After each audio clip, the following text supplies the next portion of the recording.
Still earlier than Jack. Yeah, it's funny because he's still been going, even though we haven't seen him in 2 months. I saw him on Saturday night at the soccer and he kept saying our show. Our show. Not Our sure. show. And then I did see him on primetime television. Good on him.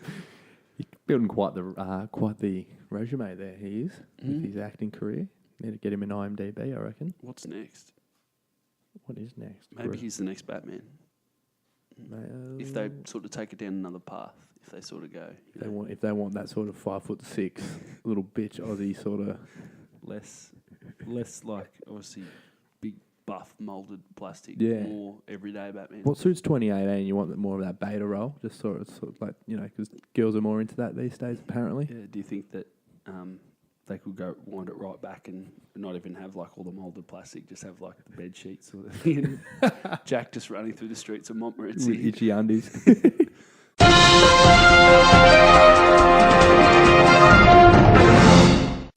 Welcome back, everybody, to another episode of the Magoos. Good to be here. Absolute pleasure to be back here on the couch, Yeah. back on your home turf. Yes, back on my home turf. Now, I'm not sure if I'm more excited about being back on my home turf or the fact that you lost a bet during the week. No, I did lose a bet over the weekend. And Now, for the people who didn't tune in last week, what was the bet?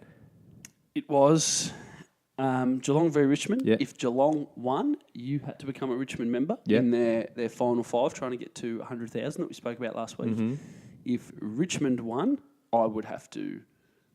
Never in doubt. And then at quarter time, when Geelong were 15 points up, I don't think I've ever been riding a team.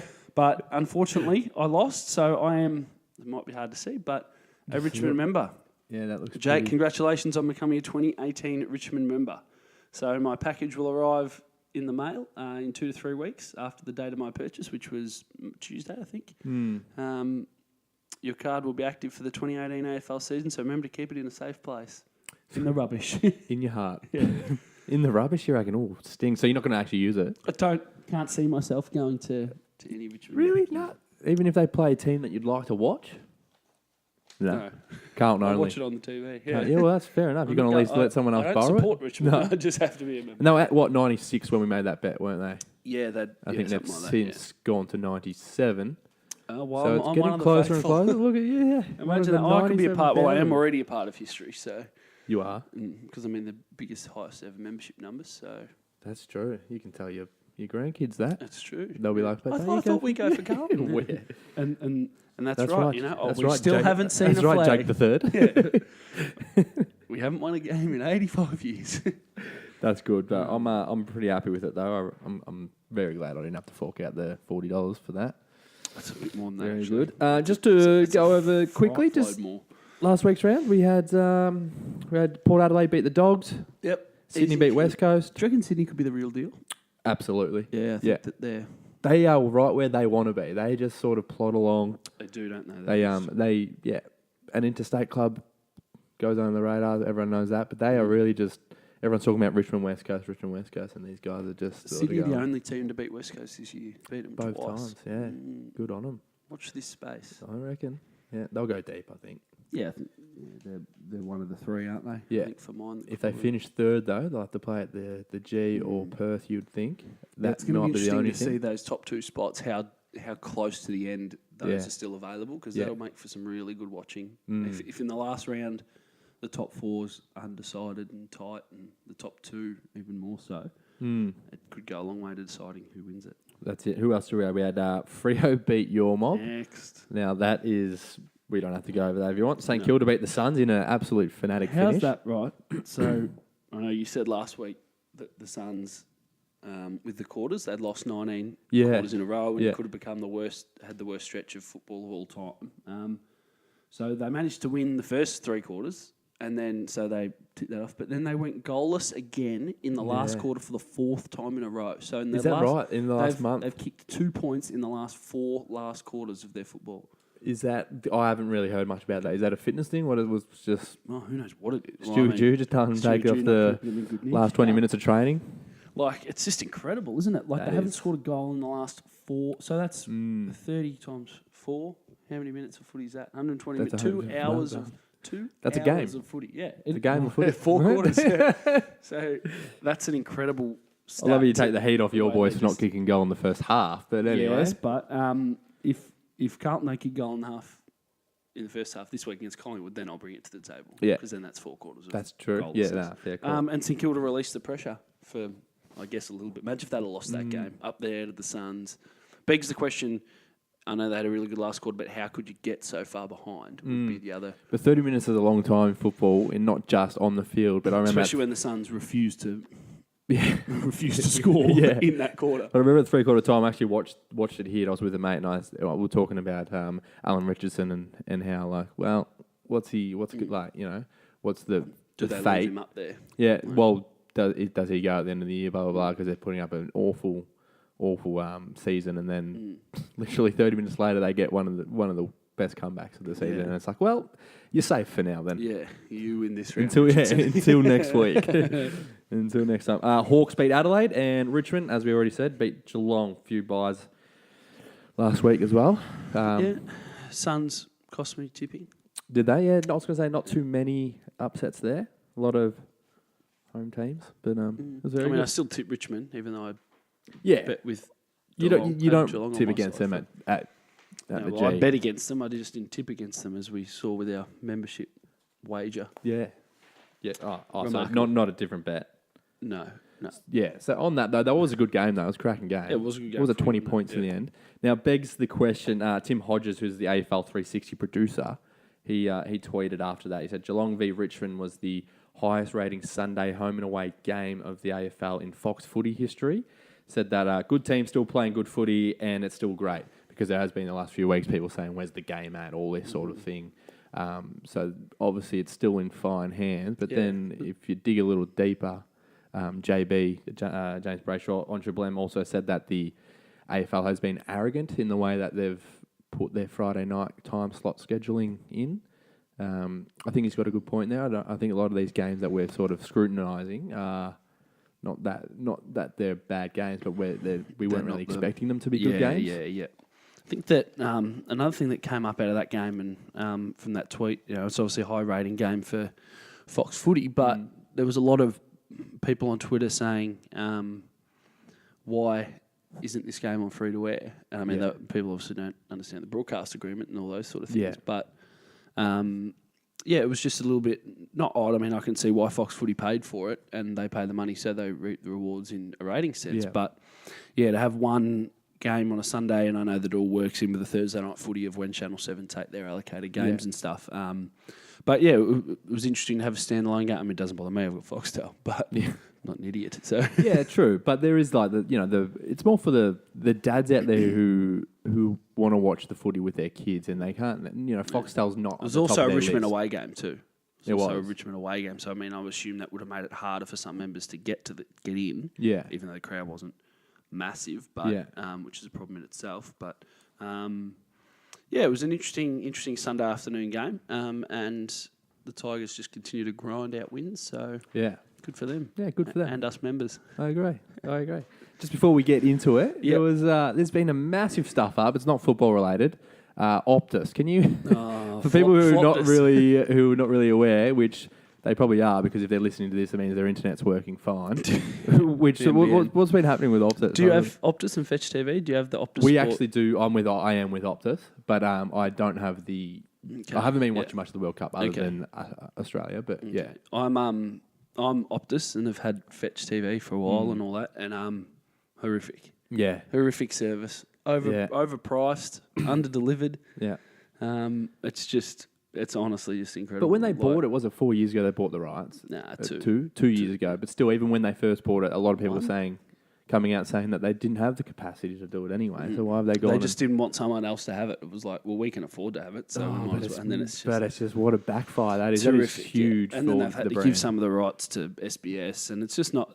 It just proves that some of these companies, they don't act in the best interest of the audience. They just want something, and then they can charge people for. Because I mean, I won't get a refund. No. 3 days of poor they won't give you broadcasting, and having to go back to SBS and all that, which is great. Optus got some good shows on, and like the production of it all is quite good, but the servers and all that. They can't keep they the just technical can't. side of it is not up to scratch. So, but I guarantee we don't see any money back. No, I don't think you will. And the best tweet that came out of that was, can Optus Sport do us all a favour and secure the exclusive rights to all Carlton games? Oh, great. Who was that? Was that you? It wasn't me. I wish it was me. It was a great tweet. Trolls, mate. Seriously. It was very good. You want to get into it? Let's get into it. All right.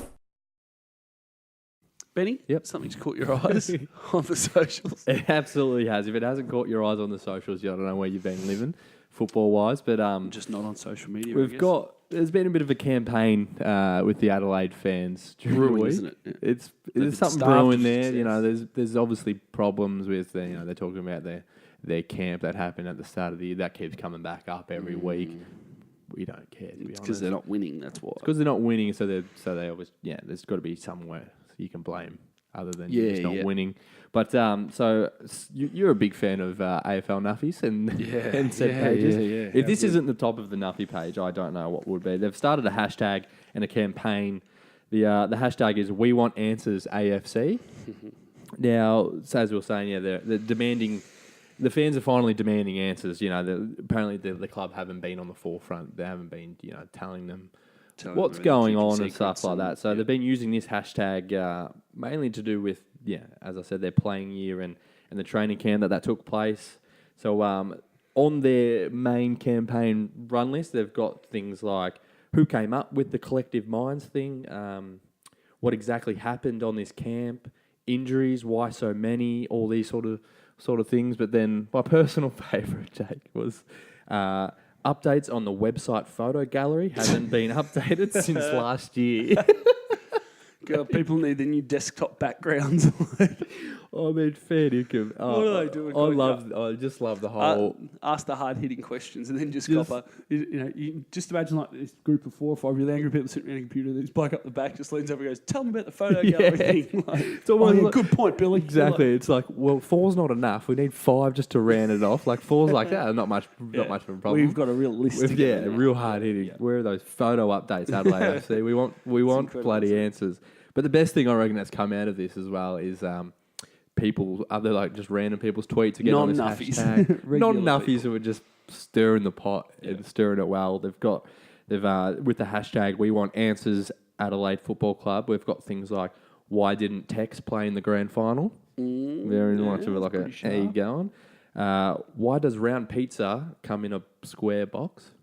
It's true. Adelaide should be held accountable for all pizza related. They should be. Will I be able to hold on to my poo until lunchtime? That's a little bit of a yuck one, but yuck one. I didn't mind it. I like this one. If Kane Corns worked for the fire department for 2 hours, does that really make him a fireman? A little bit, Dan. Was that Adelaide? It wasn't me, but I had to put that in there because for obvious reasons. Then there's just silly ones like, what temperature should I set the oven for my apricot slice? Just people really running with the I love hashtag. how that was the silly one you read out. I read out 4 silly ones already. And then you said, well, then people just got carried away. But my everyone knows it's 180 degrees for your apricot slice. Depending on the fan force. My favourite one, though, wasn't meant to be a funny one, but it's come across as funny as someone said, at Fags, what actually went down on this camp? And then it turns out he had tagged the wrong Fags. The Fags he tagged was a Marina Fags, an Argentinian local. Fagues or something. Fagues. Marina Fags. Who replied with que, which of course is Spanish for what? And he's obviously admitted he tagged the wrong Fags. Sorry, wrong Fags. It's after the whole thing is just... The CEO of Adelaide. I love it. That's what I love about social media. We can all come together and just call out dumbasses. It'll be interesting to see. This show will piggyback off that hashtag. So, it'll be interesting to see if Adelaide actually have to give it any airtime. Well, someone actually tweeted in that it's their buy, and they had a statement from the club saying all CEOs, players, the footy department, none of them are available for interviews this week. So it's like, that's just great timing, isn't it? It's like... That doesn't make things better. No. They should just leave one bloke behind to answer. But if you start indulging nuffies, it's a slippery slope. It is very slippery. It's a slippery slope. Yeah. But speaking of Twitter, we as we like to do, put some questions out there and let the Magoo's community have their say on, and then we'll bring that to our forum.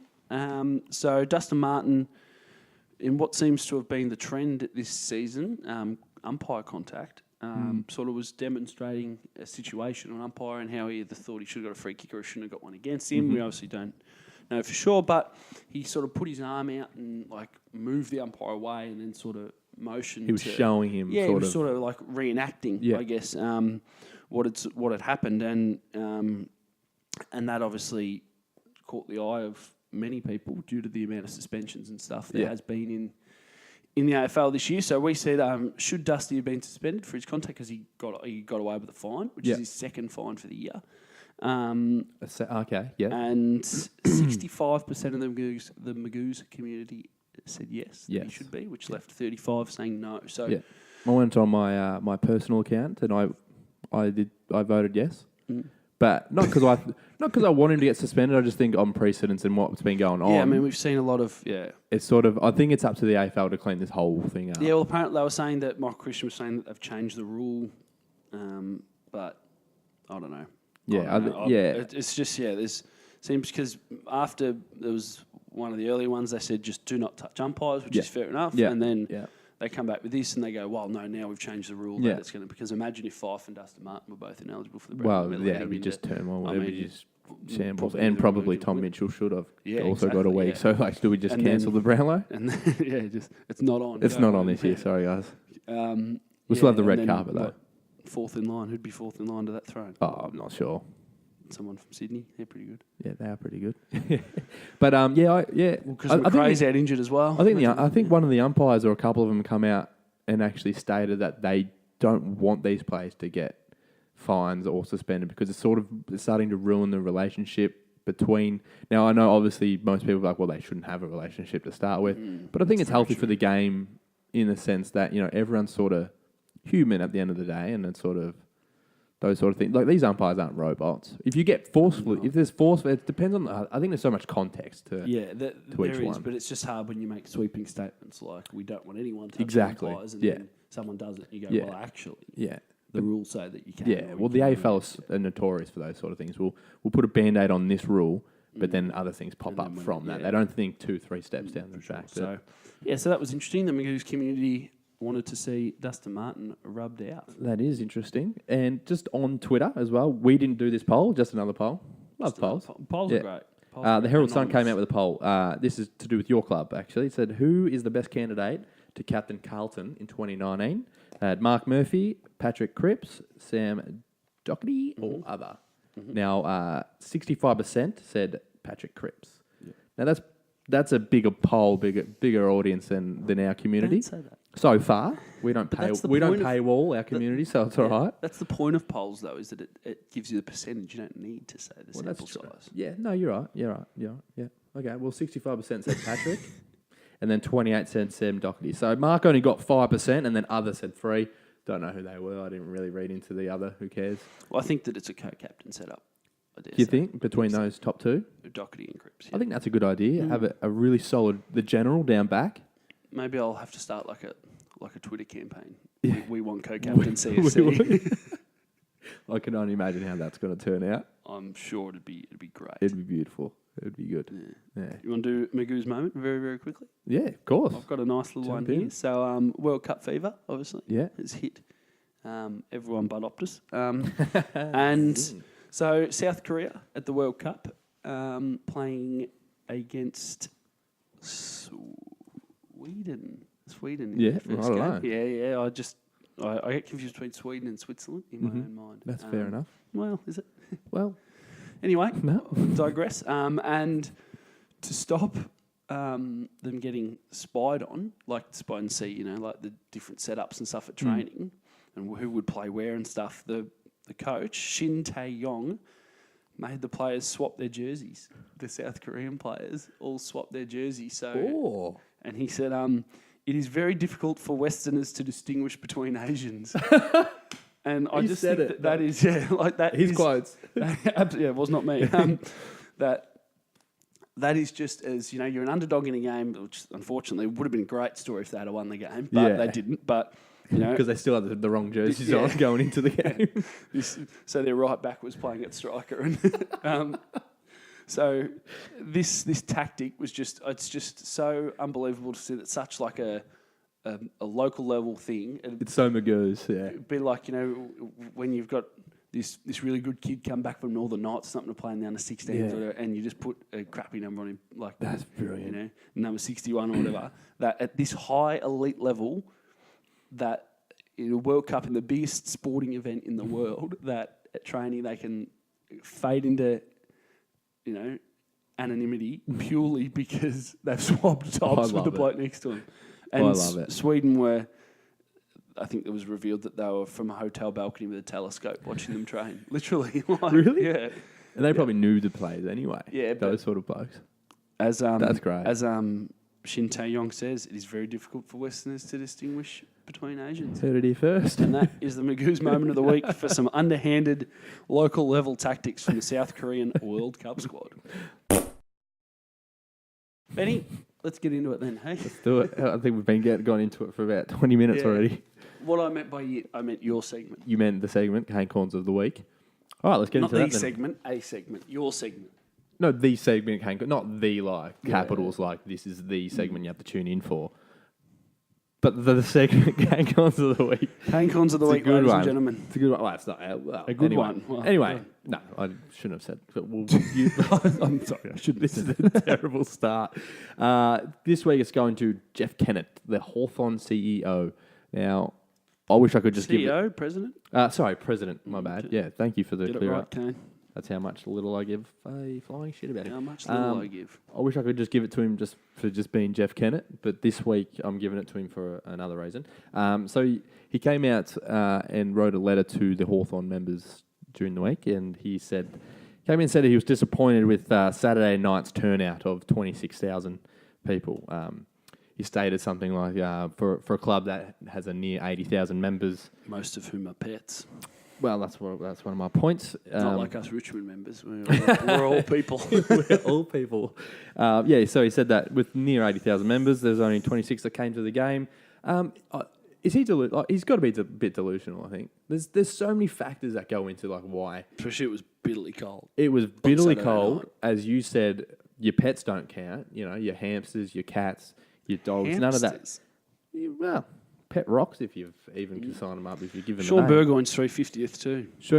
That was that. So that sort of makes it a little bit, but and probably 50,000 of those are on a 3-gamer like yourself. But I'm on a 5-gamer at Richmond. You're on a 5-gamer. The final apologies. And lastly, what was on Saturday night? I reckon the other 40,000 that weren't there were with me at the Great Northern watching Australia play France in the World Cup. What does he actually expect from this club that's done heaps for him? Typical Hawthorn though. Do you think that's typical Hawthorn? It's typical Hawthorn. Do you also think that when they're not up and about, they're not and they're going okay and they've done pretty well. Yeah. But I mean, if they were second, different story. 50,000. Yeah, and I mean it's the same with everyone. It is the same with everyone. I mean, not Richmond if you ask them. But Hawthorn have had a tough year. They didn't play in the finals last year, and now they're just outside it has been, of the 8. yeah, so yeah. I just don't know how they're going to. Feel sorry for them. Me too, really. Pathetic club. It's a pathetic obviously club. not. It's almost the opposite. 3 in the chop, but I reckon he's a bit of a nuffy, and he is. Cane Corns. You didn't bring the corn to my house last week. I didn't realise till I watched the episode. Well, because it would have defrosted, and then we would have got no value to anything. I didn't bring any props last week. That's why they're all here. But Jeffrey, you're Cane Corns of the week. The elusive club. Well done. It'd be interesting to see by the end of the season when that team, the Cane Corns of the Week team. I haven't been writing them down, so I'm going to have to go through and get their team. Where do you think Jeff would line up in the Cane Corns team of the year? Cane Corns He's probably just trying to be the president of this club as well. Cane Corns of the Week team of the year? That sort of bugs me that he... How did Cane Corns manage to slide his way onto the AFL and make it's not the team of the week, but it's Cane Corns team of the week? Because he's just so polarising. So do you think? People don't care. People just want to have people read the content. They don't care about if they like it or if they don't. But if they don't like it, I think they're more likely to continue to read it. So right, and like, who's he put in this week? And then they go, and he's happy to put his hand up and take the bait. Yeah, and sort of. Yeah, absolutely. Just be a bit of a punching bag. But then, do you therefore think that goes through his mind when he's making the team? He goes, "I'm going to put this guy in not because he deserves it, but because I'm going to get a big backlash, which in turn gets a little bit more clicks." You'd like to hope not. I really hope not, because that would be a terrible shame. So we're at round 14, and after this round, everyone will have played 13 games. Yes. Due to the buys finishing. So what we're going to do now is we're going to roll through. We've both agreed that it's now a top 13. Okay. Yep. The top 13 currently are the sides that are in the race for the final. So we're going to go through everyone from 1 to 13, and we're going to give tick cross, just a one word response, whether or not they make the final. So we'll start at the very top. Richmond. Yep. Yes. Tick. Tick. Big tick. Okay, we're just also, by the way, I played an extra game and then West Coast. Doesn't matter. Tick cross. Will they make the 8? Tick for me. So 2 ticks. West Coast Eagles. Tick. Sydney. Big tick. No, just a tick. 2 ticks there for Sydney. Melbourne. Tick. Geelong. I'm gonna say tick. Okay. Yeah. Collingwood. Big tick. I'll go across. I think you're wrong. Yeah, well, that's why you said tick. But I think, they might be one that fades away. I mean, as you know, everyone was saying Melbourne hadn't beaten anyone, and then Collingwood beat Melbourne. So that is true. They're playing well, and they may fill a spot, but I'm happy to say no just for the meanwhile. Yeah, I'm going to say they're going to climb higher than 6th. Wow. They'll leapfrog Geelong. I think Geelong are just sort of they get it done, but oh god, no, I know that's that's fair enough. But looking at team statistics and other things like that, Collingwood they're very high in a lot of the ones that you want. So interesting. Just if in your own time, just have a look at team statistics and take a note of Collingwood. Port Adelaide, your own homework. Port Adelaide. Well, I can't really just give a tick to everyone, can I? Well, you can give a tick to 8, and you've given 6 ticks at the moment. Okay, I'm gonna say that they'll slide out now. Oh no! Well, I'm giving them a tick, so I strongly disagree. Yeah. North Melbourne. I would have said tick. However, it's just come out that Jared Waite is on the sidelines again with a calf injury. Could this be the start? Well, all right, we're just going through ticks. I thought we were explaining why we were crossing someone. I'm going to say cross. I've given North Melbourne a cross. I'm going to say cross. So you've got 1 spot left in your 8, and I've got... No, I took out Port too. Oh, sorry, you've got 2, yeah. So we've both got 2. Yeah. Hawthorn, yes, no? I think Hawthorn tick. Yep, me too. So that's too. 9th, yeah? They're 9th currently. Yep. I'm going to give them a tick to make the 8. So you've got 1 more spot to give up, and so do I. GWS, tick cross. Cross. I'm giving them a tick. They're getting my final spot. Okay, that's fair actually. And so you've now got to... obviously, I've given a cross to Adelaide, Freo and Essendon. I've given a cross to Adelaide. They're done. They're just... I don't know what's going on there. Freo just won't make it, and neither will the Bombers. I take back my Port Adelaide cross. They're going to get a tick. I'm thinking he's going to put Essendon in. He's going to put Essendon in. That's absolutely delusional. I've actually looked at our run home. I think we've got 3, maybe 4 wins left in us. We play a lot of good teams coming I'm taking back my Port. Don't hurt yourself with any preparation at any point. My math wasn't great on it, and Port... I was just like, we got down that far down the ranks. So we're both basically saying North out, Hawthorn in, but you're also saying Collingwood out, GWS in. Yeah. So what makes you think GWS is going to make the 8? I just think that they're too good just to really underperform. I think they'll start to get some guys back slowly, and if they can keep grinding out a couple of wins for now, and then... We've been saying that, though, for a while. And the thing is with those good teams, enough of that doesn't matter about who you got coming back in. It starts having doubt within the players who have been going through these losses. So GWS's run, just quickly without getting too far bogged down, they play Brisbane this weekend at the Gabba. Yep.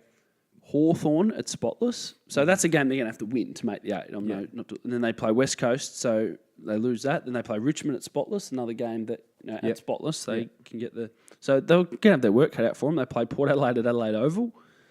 It's getting tougher. They play Sydney at St Kilda at Spotless. Yeah. They play Carlton at Etihad. They play Adelaide in Canberra. Mm-hmm. They play Sydney at Spotless. and they play Melbourne at the MCG. Probably should have looked at some of that beforehand.